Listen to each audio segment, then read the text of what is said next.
Hi, I'm Ryan Wright. And I'm Jerry. Welcome to Reasons to See. Where we give you reasons to see. And not to see. Snitch!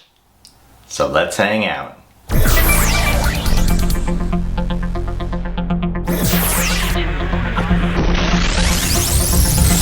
Ryan's consensus. There are some strong reasons to see Snitch. There are some strong reasons to see Snitch. Yeah, I mean, I had very low expectations for this film, so I was pleasantly surprised by how effective this film actually was. Jerry's consensus. There are definitely some strong reasons to see Snitch. There are some strong reasons to see Snitch. You know, I was kind of in the same boat with you. I was like, I don't know if this is gonna be any good, and it's solid. It's solid all around. Reason to see number one, Dwayne Johnson. So we don't call him The Rock anymore, do we? No, I think he's earned the right to be just Dwayne Johnson now. Yeah, I mean, that's fair. That's fair. It's been a long time since Scorpion King. Yeah, because we're watching him for more reasons than just look how big he is, you know. Yeah. So I think he can be Dwayne now. Well, Dwayne Johnson is surprisingly effective in this role. I wasn't expecting to be this impressed with his performance. Not because it's like Oscar worthy or something, but because he's really grown as an actor. I mean, for a film that's not an action movie, he surprisingly carried it very well. Yeah, I mean, he's definitely solid, and there's a lot of times where you can, really feel for him and identify with him. Yeah, the only thing that takes away from it at times is the fact that he's enormous. So it can be a little bit distracting, but other than that, I mean, he did a great job. You're right, he is like the buffest father in the world. But at the same time, I thought it was smart to have like the wardrobe not emphasize his muscles so much so it wasn't as distracting to see him on screen, playing this really compassionate father. And plus too, he's the boss of a construction company, so it sort of makes sense why he's, physically fit. Extremely physically fit. Yeah, I think like it would have been more distracting if like Arnold had played this role. Yeah. Then it would have been like, you give me back my son! I'm just trying to run the business! But, The Rock isn't. He does like have a naturalness about him that does make you believe what he's up to.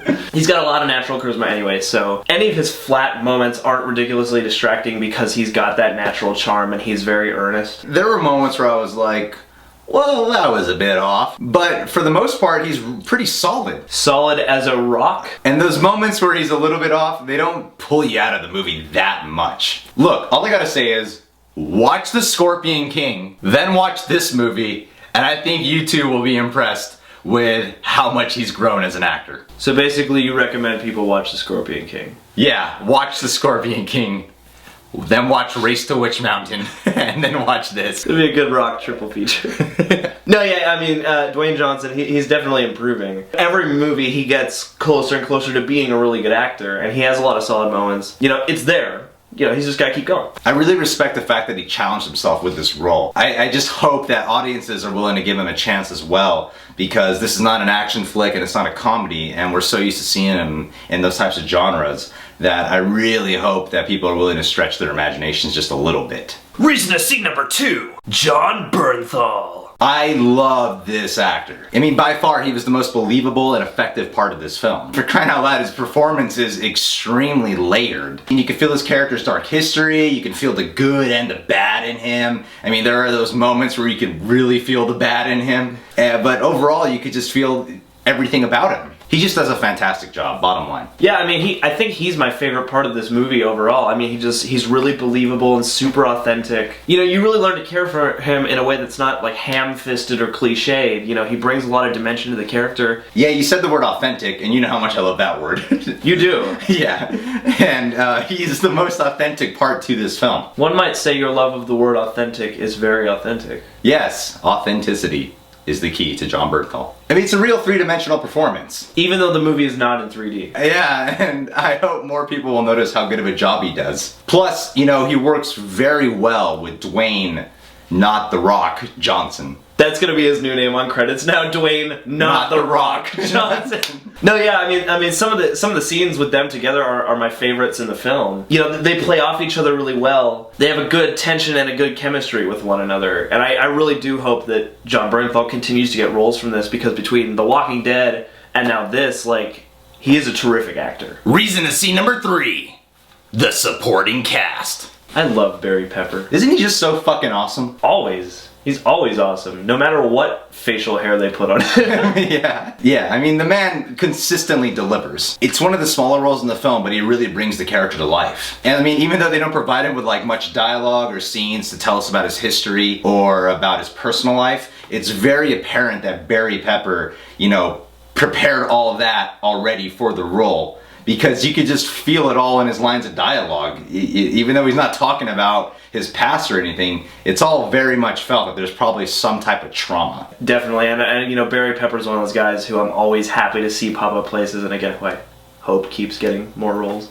But you know who else I liked? I liked the actor who played Dwayne, not The Rock, Johnson's son. I thought he was really good. You know, he didn't have a ton of scenes, but he did have a lot to do in the short amount of time. And I thought he and Dwayne Johnson had a good chemistry together, and I believe them as father and son. Even though he's like a white kid, and I don't know what Dwayne Johnson is. Yeah, Dwayne Johnson's like a black Filipino? Dwayne Johnson is like Cliff Curtis's really buff brother. We're like, where are you from? You can be kind of anybody, I guess. Definitely, the father-son relationship between them is very believable. I mean, there's this one moment where Dwayne, not The Rock Johnson, gives his son, you know, a kiss on like the cheek or something. And I wasn't distracted by the fact that Dwayne Johnson did that, because normally I'm like, that much older actor just kissed that much younger actor on the cheek.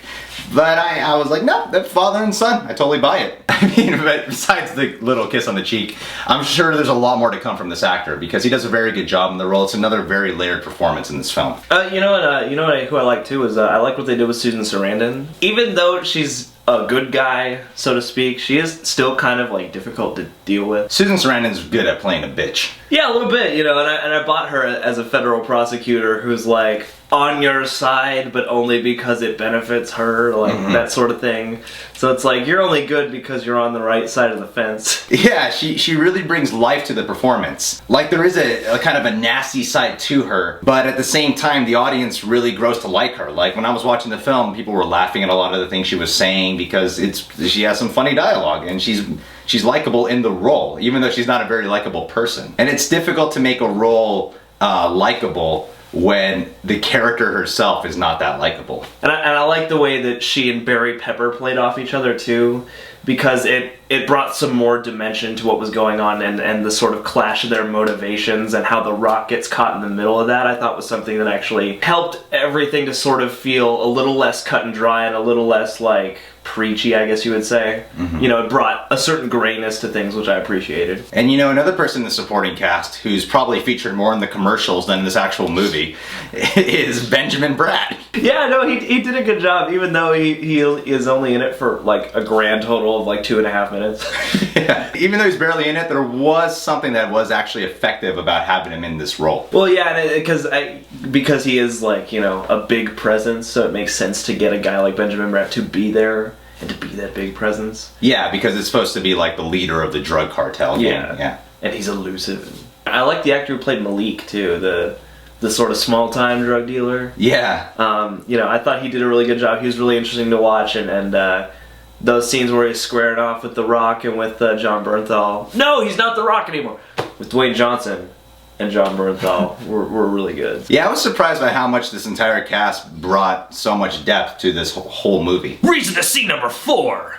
It's entertaining. This film is a surprisingly effective drama, yet I still feel like it's just a cool flick to check out. Yeah, I mean, it's really solid all around. And while it's not a great film, I think if you caught it at like a matinee or something, I think you'd really enjoy it. See, I don't even know if it's just the matinee that you would enjoy it at. I think a lot to do with the viewing of this movie has a lot to do with whatever preconceived notions you might already have. Like, I had very low expectations. So I was like delightfully surprised. But if you're like a huge fan of Dwayne Johnson for his action films or comedy films or little kids films, he's done it all. Yeah. I think there's a possibility where you might be let down because the marketing campaign for this film makes it look like it's this extreme action flick, but it's really not. I mean, it's a crime drama with elements of a thriller, but just because it's not an action flick does not mean that this film is not entertaining. It really is, and it's thrilling throughout. It's a crime drama with elements of a thriller, and just because it's not an action drama like how the trailer advertises it to be, does not take away the fact that this film is still entertaining throughout. Yeah, I mean, I think it comes down to just don't go in expecting a big loud action movie, because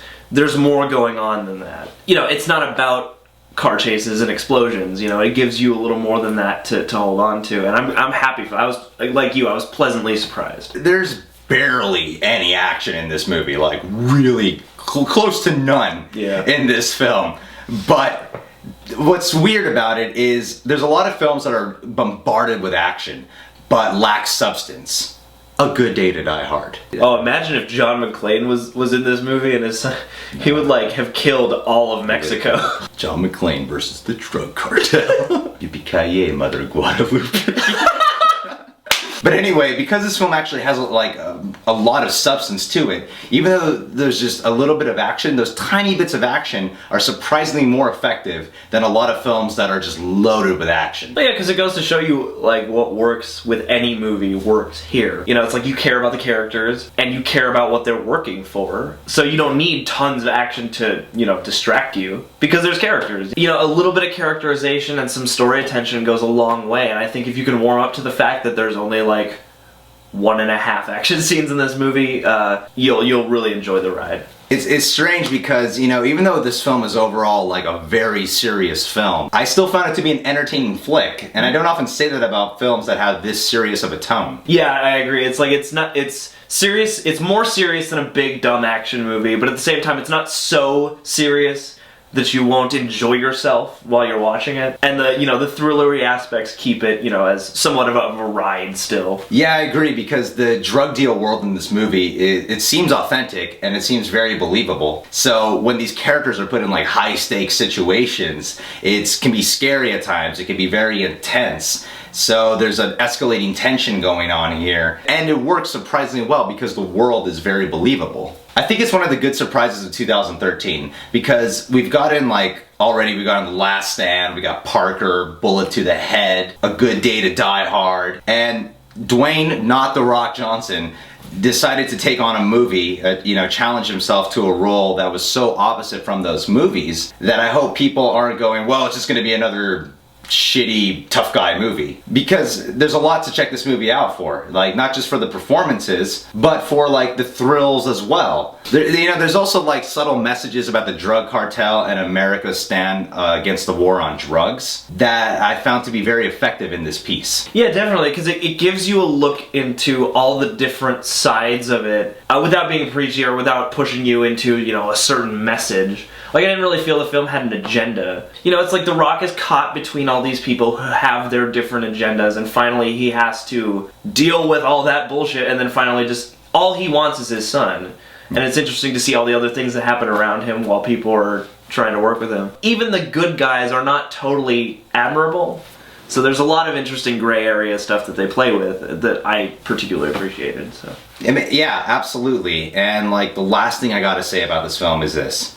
Like, bottom line, the thrills work, the performances are effective, the crime elements work, but there's also a lot of emotional drama in this film that is surprisingly effective as well. You know, there's a lot of like themes about father and son going on in this film, or being a family man. What would you do for your family? That I found to be actually enjoyable to watch. And you know, a large part of why it was so effective is, you know, obviously due to the combination of the writing and the acting. Oh yeah, and I mean, there are some flat moments here and there with some of the dialogue and a couple of the acting moments, but everything works really well and everything's believable, and there's a lot more, you know, substance to it than you might think. You know, it's not the greatest film out there, but it's actually really solid and a very enjoyable movie.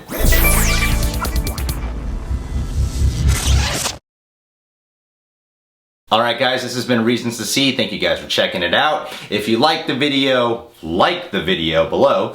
And tell us your reasons to see or not to see Snitch. And last but not least, subscribe! Subscribe! You knew it was coming. You knew it was coming. Subscribe! Subscribe, people. Also, check out Ryan Wright's straight to the point review of Snitch. Yeah, if you don't like 7 to 10 minutes, however long this video is, then check. You know how long it is. Yeah. See, you can tell right down there how long the video is, right? Oh, that's how long it is. Yeah, that's how long it is. Interesting. Hey, maybe we can play it in HD. Click it here. Well, yeah, I mean, if you don't want to like watch this whole thing, you could check out the 1-minute version of just me. Yeah. No Jerry. If you don't like really long videos and you also hate me, you can watch Ryan Wright's review.